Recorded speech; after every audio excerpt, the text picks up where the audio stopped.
Next, we have SAL. SAL are socially transitioning as agender since Feb 2020, and their preferred name is SAL and preferred pronouns are they, them. They have also been identifying as asexual and pan-romantic for a couple of years now. They're out to everyone except for their parents. They're a fourth-year student at NLS Bangalore and the convener of National Law School Queer Alliance and member of Law and Society Committee who work on various social rights aspects.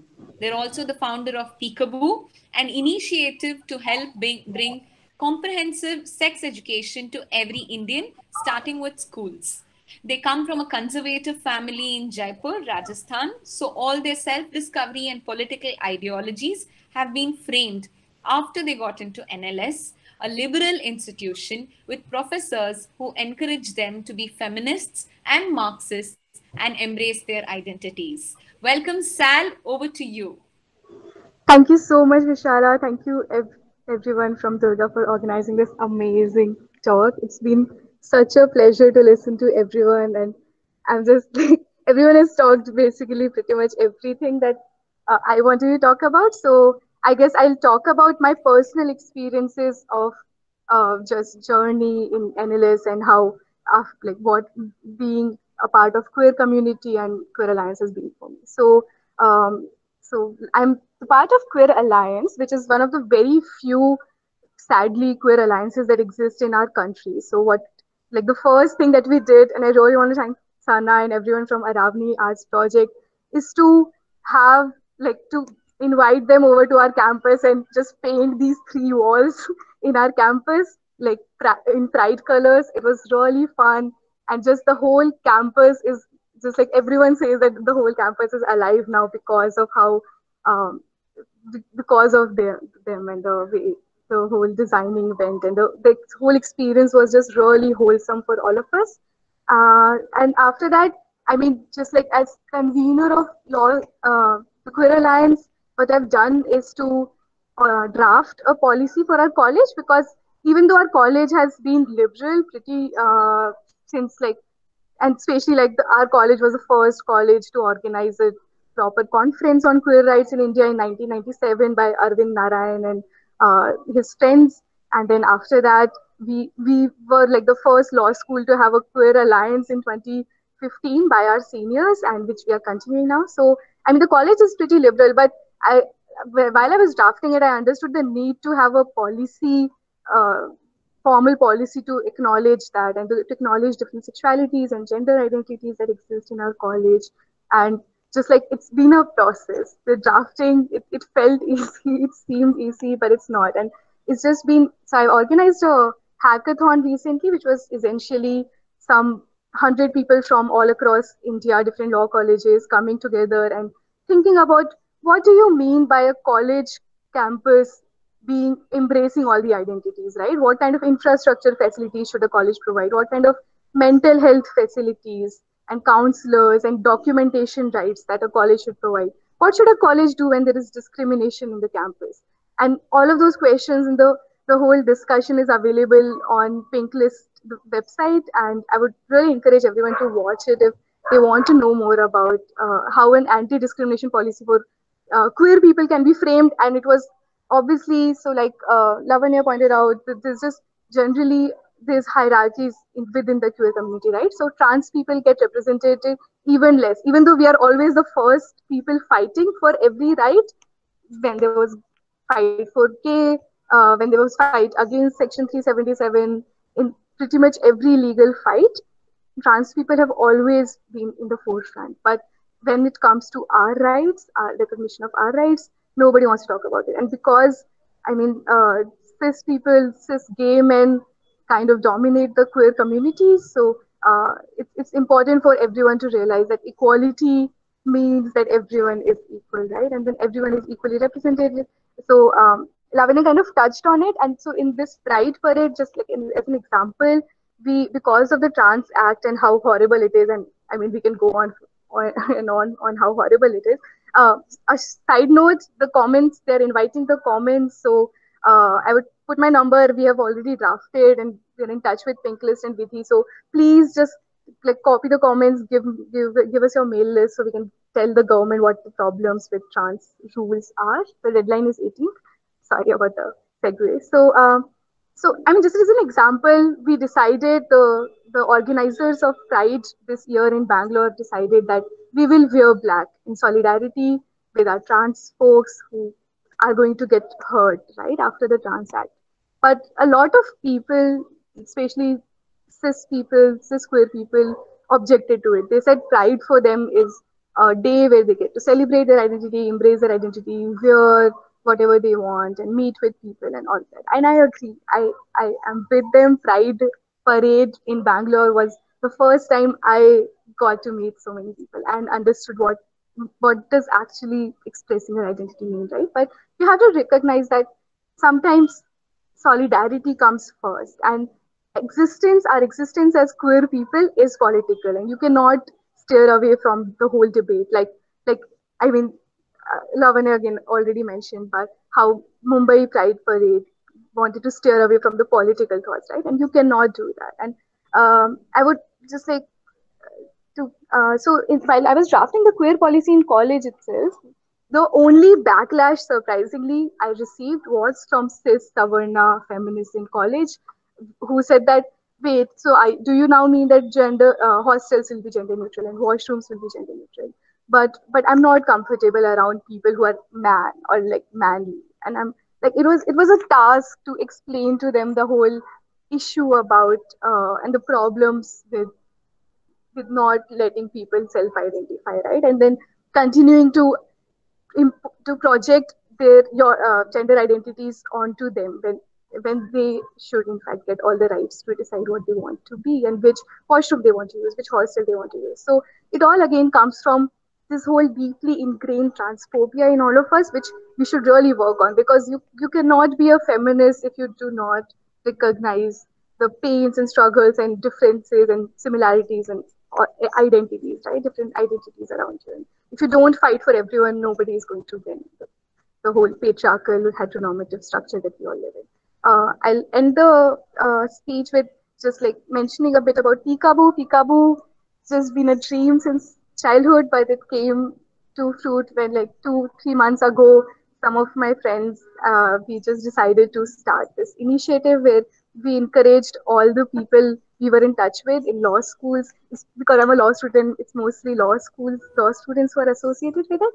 But what we do is we are right now drafting, and because of lockdown, we couldn't talk to schools already. But the plan is to, after the lockdown is lifted, we'll talk to the schools and uh, enter into a long time collaboration with them to let us talk to the students and parents and teachers about what does queer identity mean, what does feminism mean, what does different abilities mean, what does sexual abuse mean, sexual harassment mean. So all these different topics they're going to cover, and I decided this because I mean, just being in NLS, you recognize and you realize that how justice is affirmative, how the justice is restitutive. So you cannot think about retribution, but you have to think about how do you reform, how do you recognize that the problems in the society are because of how we are raised. So I mean, I came out to all the kids in my family, and it was super easy and fun to come out to them because it was a really fun kind of conversation. The first question I got was, "Oh, is that why my hair is shorter now? Because I'm not, I'm no longer a woman." But I mean, I understand. I mean, it was just like a really fun conversation to explain to them how different gender identities work, sexualities work, and I think like the moment all of us just decide to use our privileges and knowledge about all these different issues that we have gotten because of the colleges we are from, because of the society now we are in, maybe just like because of the readings we are able to do, right? Because all of this is just really inaccessible. So we end up staying in our echo chambers and not reaching out to people who actually need to know about it. So uh, yeah, so that's and lastly, I'm making like to make sure that we start a queer revolution in India. We are forming a network of people like various individuals, formal groups, informal groups, all across colleges, starting with law colleges again. But but the plan is to make sure that every college, and because a lot of administrations are really hostile, right? And being from NLS, I'm one of the privileged, like I recognize my privilege of being in an administration which allowed us to express our identity, allowed us to have a formal institution. So all I would say is it really takes one queer to change the world, and once you decided, once you just need to find a way to how to express it and how to change the world. Thank you so much Amazing. for this. Thank you. Amazing.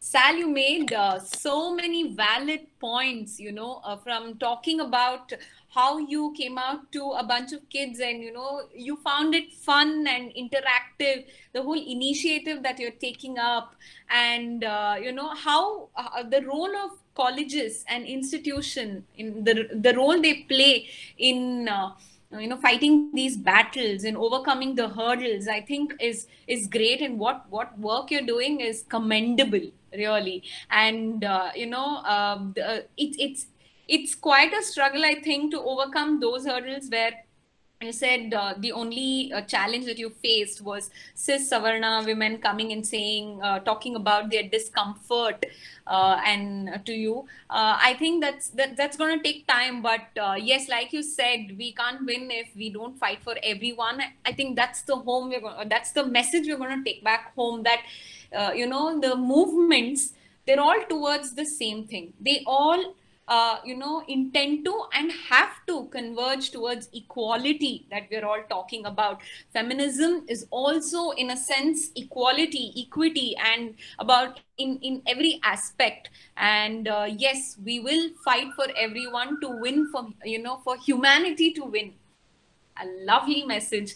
Thank you so much, Sal. Thanks a lot for sharing your thoughts. Thank you. If I may take the floor for a couple more minutes, please. So I forgot to mention how my identity and just journey of coming out has been. So it's been really nice, and that's what I wanted to tell you, that every friend of mine, every person I came out to accepted me, and like it was like really easy for them. But but that's again, that comes with like a lot of knowledge and education that we had in English for 4 years, 5 years. So you, and all I want to say is none of it is natural, right? And it's just like you just need someone to like sit you down and then explain all of it. And I feel like most of us do get it if you have a healthy conversation about it. And yeah, just like the future is genderless, the future is going to be. It was fun that you mentioned Kate Bornstein, because I consider her book Gender Outlaw as the reason and the first time I recognized and realized the different the problem with having a binary gender, right?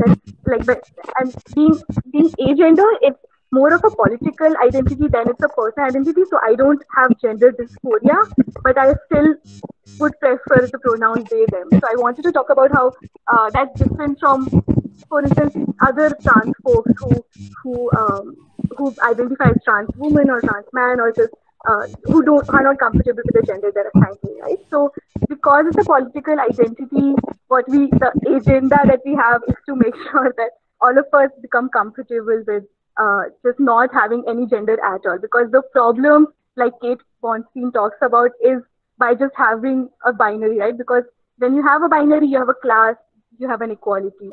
And so yeah, we just need to, all of us need to work on that. And it's been fun coming out to people, and when they ask me why do I now identify as agender, I ask them why do you not identify as agender, and the gender dysphoria that I is real. Like no cis person ever had to think about why they are just comfortable with the gender they have, and when you make them think about it, it's a really healthy, fun conversation to have. Thank you so much. Thank you, Sal. Thank you. I absolutely agree with you on that. I think, again, it comes down to the privilege of, being a cisgendered person, or, even Lavanya was mentioning about that, that it comes with privilege, and it is a struggle to be a minority. Well, we are hoping for a world where like Priya has mentioned in the chats, that where the word gender does not exist, so much equality, and where the word normalcy does not exist either, so yes, hoping for such a world. Thank you for sharing your journey. And yes, I love the way your journey has been so lively, and also the way you're perceiving it is like that. You're finding it to be fun and interactive, and you are in turn asking people questions that would not only help them to reflect about different gender identities, but their own. So lovely hearing all that you said. So yes, the role of colleges, queer communities, women activists, the government is of paramount importance. The power of your voices, the art you make, the conversations you start, the courage and conviction you have is incredible. And for that, we love all of you, and lots of power to you. You are our Durgas, you are our real heroes. And because I'm so overwhelmed right now, let's all unmute ourselves and give like a shower of applause for sharing, for all of the four speakers who have shared their hearts out. It's not easy, and it's beautiful. I mean, it feels just like we're all one and in this together. So round of applause for all our speakers.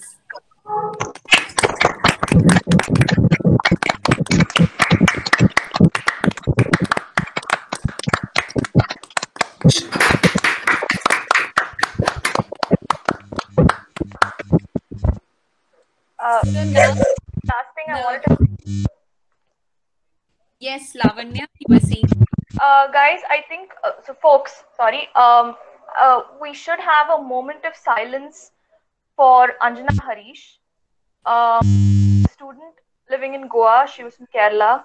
She died by suicide a few days ago. The reason her case is so prominent is because her parents put her through conversion therapy, and it contributed to her decision to die by suicide. And I think we should have a moment of silence that for people like Anjana who weren't able to who weren't able to survive the violence that we all go through every day.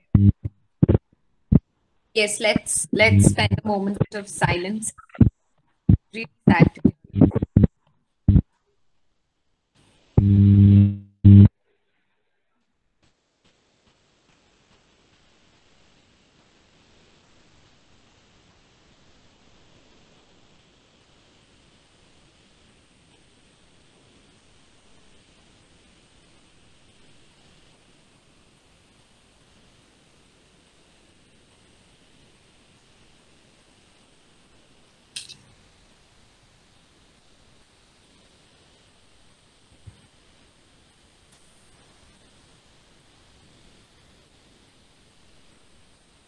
Thank you, Lavanya, for bringing this up.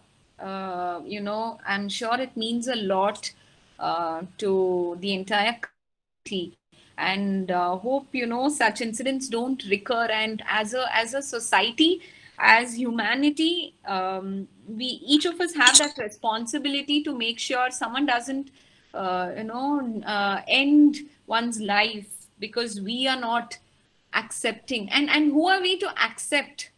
Is the question, thought that I'm having right now. Lots of power to everyone. And now the platform is open for questions, appreciation, acknowledgements, everything towards our speakers. So all the listeners and viewers, it's your turn now. We'll spend about quickly 5 to 8 minutes. You can ask, tell anything to all our speakers. Vishala, I have a question. This is Priya here. May I? Yeah, sure. Thank you so much, Vishala. Thank you so much, Abhi. You guys are doing, you all are just great with what you're doing. And maybe I should take Lavanya's words and call you folks in future. Thank you so much to all the speakers. It was really, really great listening to you. And I just want to reiterate that we are all in this together and we will be in this together. So it is not a movement for one group of people alone. We are in this together. My question is, I think Shilok raised this point, that when there is, a transgression from a cis male or a cis man to maybe a trans woman, and the power dynamics that one has experienced before and after, how is it really, because I think Shlok was talking about male privileges and then at some stage losing them or getting marginalized at one level and then further getting marginalized as well. What is this power struggle, and how does one experience, and could you share some thoughts on it and your own experiences on it? Thank you so much for asking this question, Priya. For example, I mean, how many people do consider trans men? And even inside the trans community, the kind of a power role plays, because most of the trans women, most of the trans women come from a male privilege, being born in a male body. And whereas in trans man has transitioning from a female body, it is more challenging, because as with a female body, you are not given certain freedom to go out, all these things. And also there are certain times when you are before nobody used to care when you are a boy. If I had some, even there are a lot of trans women who face this problem, because any sexual harassment or child sexual abuse or anything, it is pretty hard to tell them, because boys are always asked to shut, they are not supposed to cry. And all these things makes us to not to I don't know how to put this, but then what I really wanted to tell that after you transition, you're always being protected by people. Hey, you're feminine, you're a woman, you need my assistance. And it's really kind of, sometimes you feel it's a privilege, but you also feel overprotective. And before you being a man, it is very easy to walk in the street without hesitating about others stare on you or anything.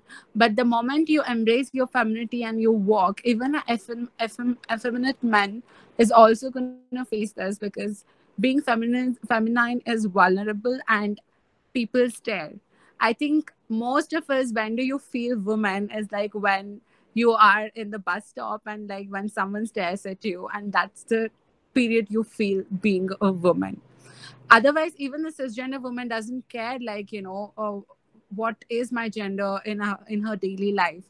You're always been with in our society, certain behaviors, no, always tell that you are this gender, you have to behave in this way. And gender policing has always been. So I think that is what I was talking. I'm so sorry. I hope I didn't go too much in a flow. Not at all. Thank you so much. And please don't apologize. I mean, it was so good to hear this perspective. Thanks a lot, Shilok. Thank you. Thank you.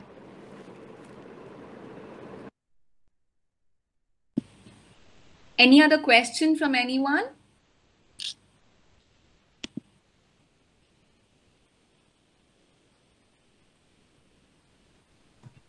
Hi, Vishala. Hi, Varsha. So Shilok, her poem was very beautiful. And is there any, is it posted on any public forum that, we could share it with other people? Yes, thank you, Varsha. I have my blog. It's called Abhota Purna Akshara Malike. If you just type my name, you will find it. So I have written, most of them are in Kannada, but there are some of the English poems which I have posted. Okay, okay. Thank you, thank Yeah, you. thank you. Sal has also shared a link which she says is a good letter to use as template and circulate as well about the Goa incident. Thank you, Sal, for sharing that.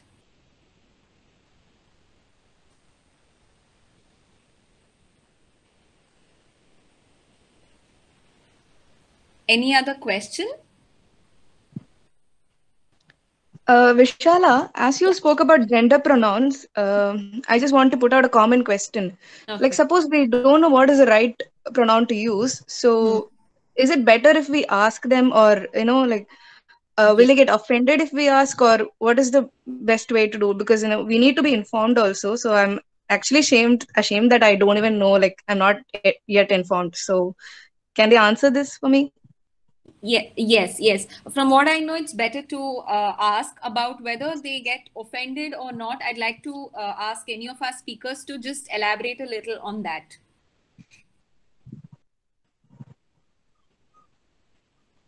Yeah. Absolutely. I mean, it's complete. First of all, it's completely okay to ask. Uh, so what I go with usually is that because my general understanding of being non-binary is that even state passing people can be non-binary. Is that everyone them they confirm it. Lavanya, there's some issue with your audio. It's not clear. Hear me now? Yeah, there's some disturbance in the back. Yeah. I think Now is it okay? better. Okay. So because there are non-binary people out there, people who don't outwardly, like, as in, so what straight passing means is someone whose appearance does not conform with what people traditionally believe to be either trans or trans. Um, you always with them until until they confirm their pronouns. It's Lavanya, I'm sorry to interrupt you. There's a lot of there's some issue with your microphone, I guess. I don't. Okay. Yeah, now it seems okay. While Lavanya is adjusting the microphone, Sal here says, ask. In my experience, we don't get offended because someone asked us a question, but misgendering or assuming a gender causes more hurt. Ask people's pronouns, share yours, respect the pronouns is the golden rule. Thank you, Sal. Lavanya, back to you. Yeah, that's essentially what I wanted to what I was saying, that but what I added to that was, I mean, until you do, like, as in, supposing you have to refer to them in conversation, just use they and them until they can confirm what their actual pronouns are. Because and do this with anybody and everybody. Like, you don't it doesn't necessarily have to, ultimately the person may not identify as trans, but I feel like people should go about in the world assuming that everyone is non-binary, because we have straight passing non-binary people all among us, people who deal with being trans on a daily basis, but who don't outwardly, you know, like, talk about it, or they live quietly. I mean, maybe they're privileged, or maybe they need to live in secrecy. Whatever it is, there are straight passing non-binary people out there, and to my mind, assuming everyone is non-binary is how I go about interacting with people. Thank you, Lavanya. Thank you. I have a point to add here. I think it is not just about that, because I would like to narrate a small experience that I had.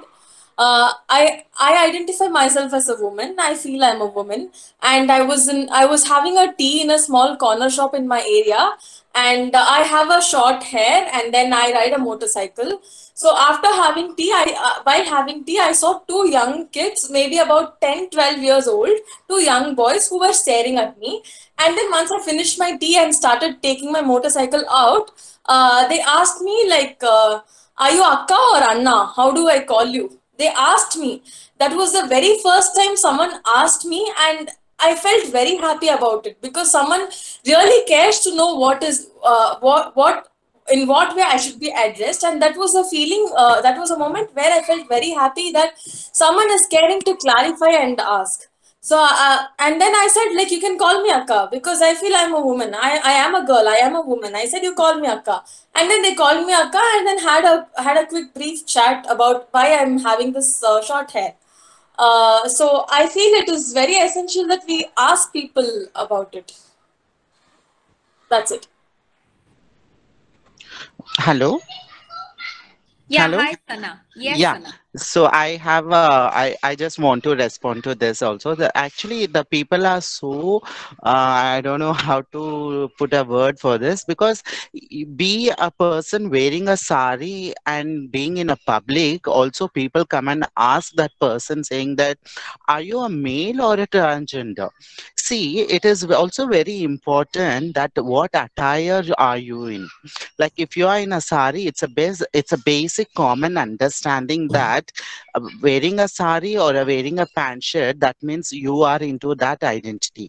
So there will be some common basic understandings that you should really understand. A person wearing in sari, I think the person would really prefer for claim herself as a she. But people like directly coming and asking the person saying that, are you a male or a female, like should I call he or she? So in this situation people might get offended. So I think these are the things, very it's a very sensitive things that we should really need to understand, because people are like making so use of it that, oh, let me ask everything and we can ask, because we should have some common understanding and should have a common sense of asking a question also, the way you ask. So that is also very important. Yeah, absolutely. I think self-expression, again, there is no one way or two way, like just one or two ways in which we can identify. Yes, there's some sort of understanding that we can gather. However, would this question be okay? I'm putting it out to all four speakers. What is your preferred pronoun?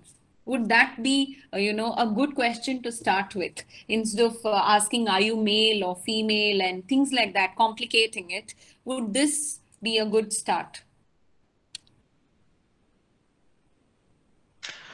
Um, See, actually, for me, actually, very personally, on my experience, I would really want the people to understand instead of asking a question, what is your pronoun? I really would prefer the person should understand on based on my attire itself.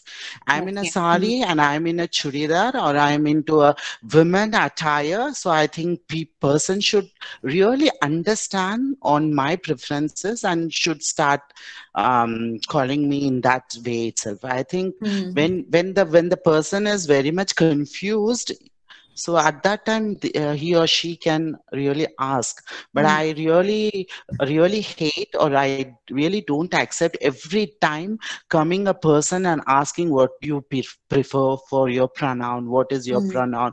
It's something embarrassing for you also. Every time you will tell yourself saying that, hey, call me she, call me she. It's a basic understanding that you people should, because most of transgender community people identify themselves as a trans woman. So that means they also are women. So when the Supreme Court judgment gave first gender, second gender, third gender, we really objected it, because why it is called as a third gender? Then who is the first gender and who is the second gender? Again, why the hierarchy is coming over here? So let me consider, why not we should consider as a woman. So it's a kind of that. for me, like people should understand, people should get educated on those things. Fair enough, Sana. Totally noted. Yes, and Sal says yes, the question is fine, and Lavanya says not preferred, just pronouns. So, what is your pronoun? Okay. Yeah, Vishala, I have a question. I've typed it also. Yeah, why should we be bothered about pronoun when we are conversing directly? Okay. Exactly. Okay, so Sana agrees with that. Shilok or Lavanya, would you also like to express your thoughts to this question? As in the thing about pronouns, yeah, I mean, for me, I would prefer it like if everyone asks me straight off, because that's what I do. I ask people, like especially when I'm in a space with queer people, or rather not just queer people, but in a space where I know that the queer issues are going to be discussed, or it's something centered around the queer community, or it's even a gathering that's that is being hosted by a queer friend. You know that we, like, as in when you're queer, you tend to gravitate to people who are queer because they understand your issues better, obviously. And in these kinds of spaces, I ask what people's pronouns are. Yeah, and yeah. Okay. Veena, I think the association is more, even gender neutral language. I think that's where the pronouns play an important role, from what I know. Like, I remember reading an article written by a feminist journalist, Kalpana Sharma, when Aam Aadmi Party, the title was coined. So, she questioned, why not Aam Aurat Party too, or why not Aam Aadmi Aurat Party or Aam Insan Party, like something which is gender neutral. So I think from what Lavanya is also saying, the language does. Aam Log Party, yes, absolutely, Log is again gender neutral. So I think our language somewhere influences our thoughts, is what I'm understanding. Yeah, I mean, way back in, I guess it was in 90s, there was a feminist workshop happening, and I was reporting, and, verbatim kind of thing. And everything was Admi, generally when they were referring to, when speaking in Hindi, Admi, they kept telling, then, yahan Admi log kya kar rahe hain? I just asked them. They said, Veena is so, all the feminists, it was almost in unison, said Veena has good sense of humor, where I really meant my question. Yeah. Yeah. So these, I mean, that is way back. Okay. That is something. And I have another question, like when I'm talking to you, I'm talking to an individual. Okay. And whether if you are connecting at heart or mind or whatever it is, how does whether one identify as male or female, unless we are already working towards coming out of this so-called, quote unquote norms kind of thing. And then at least with this queer group who identify them as something different than that they are born with, why should this become a thing unless I'm something sexually oriented towards that person or whatever it is, because my sexuality and that should match. Otherwise, that person is an individual, and I mean, this is what I feel. I think Shilok was, she had unmuted herself. So, Shilok, is there something you have to say to this?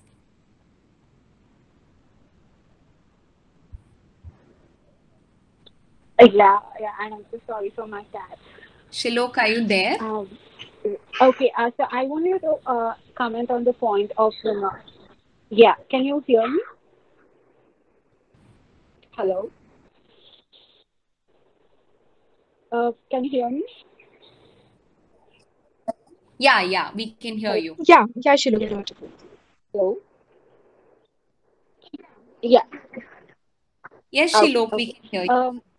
So I wanted to tell that it's a very gray line to ask. Yeah. So I was telling that it's a very gray line how to ask someone's pronoun, because with the most of the I somewhere agree with Sana also, because somewhere like most of the trans people have fought their entire life for their gender, and then again to live a rest of the life, like to be again asked what is your gender is kind of really not so positive. But also, if we are seeing non-binary people, I mean individuals, at that it is also important to bring a question: what is your pronoun and stuff. So it's very hard to agree with these points, but then I think it's just like we should follow our intuition sometimes. You just like sometimes when you see a person with certain attire and it will be like what, and it is very much a person will be expressing what they're supposed to be called or what pronouns supposed to be used. So yeah, rightly said. I think it's a gray area and it differs from person to person about wanting to be asked or not.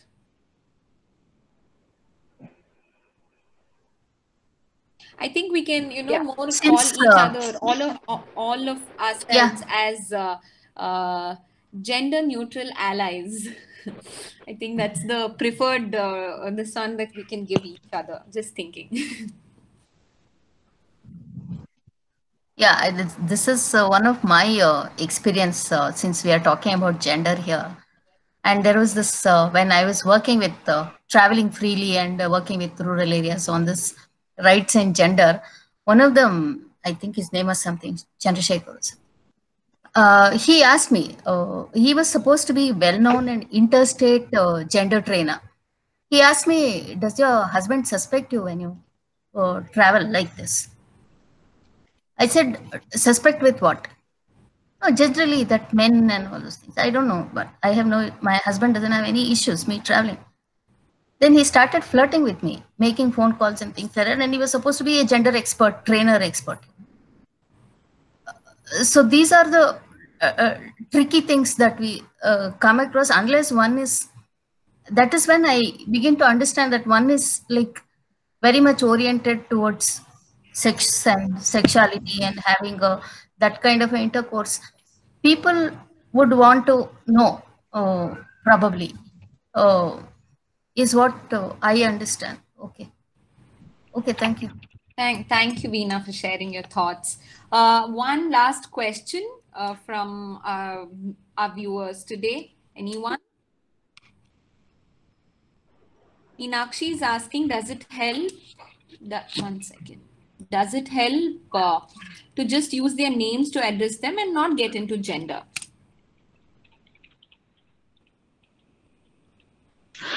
Hello? Yeah, Sana. So I just want to respond to this. Say, I think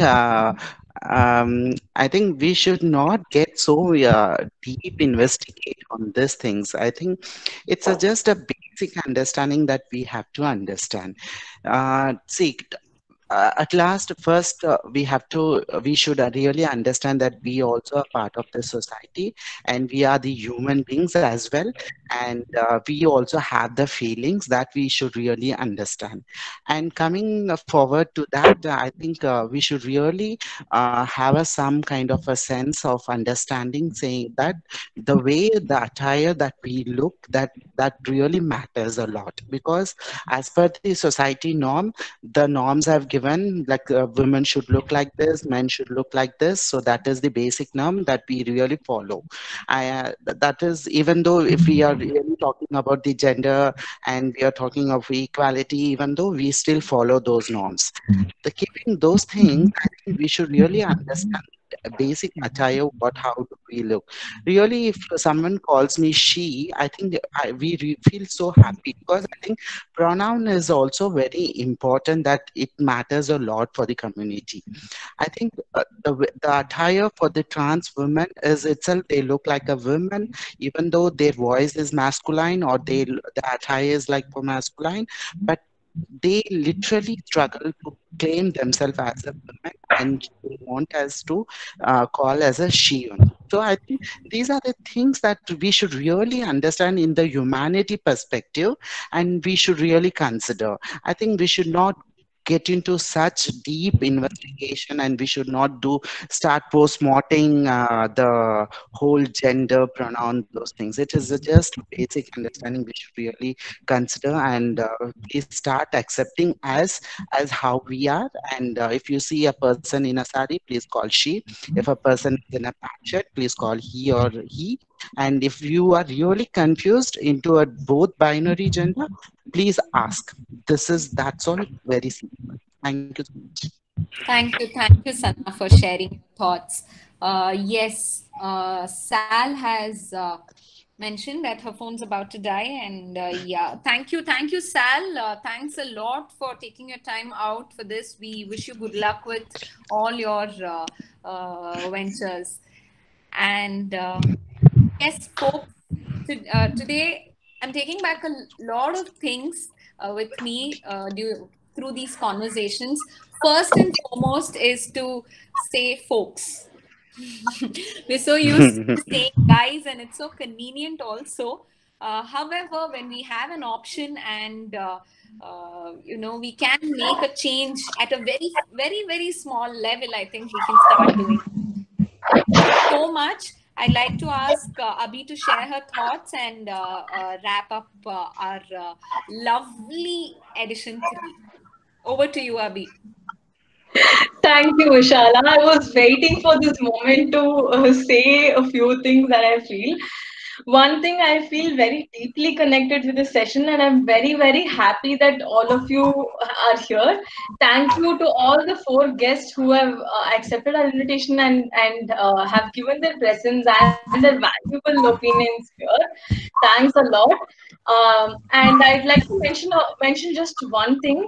If I have been able to think this widely, and if I've been able to be a part of such a conversation, it is because of my basic experience in On the Day, which was an organization where Sana was also a part of, and that's how I know her. That space has really transformed my thoughts and my opinions and my outlook for life and my understanding. So I would really like to thank you, Sana, for laying the basics or for laying the foundational thoughts in my mind to open up and see the world in a very different perspective. Thank you, and I would also like you to convey my thanks to Amulya, Jagan, and Harish, who were there with us in On the Day at that time, and I was interning there. Thank you so much. Thank you, Abhi. Sure, I will convey. It was really lovely having been able to connect to you again through such a platform. And also, if such a conversation has been possible for us, thanks to Priya and thanks to Durga team for making this happen. I really like to thank my team and our wonderful host Vishala for this evening. Thank you so much, Vishala, for having continuously hosting Durga Listens, and it has been really wonderful the way you are pulling all of us together while the session is on. Thanks a lot.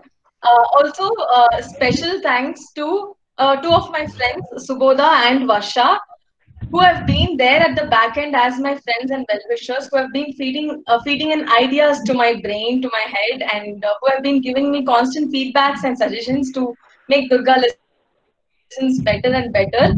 And they've been there from the first edition till now, and would definitely be there till as far as it continues forever, I wish. Thank you so much, Varsha and Subodha, for continuous support to me and Durga Listens. Thank you very much.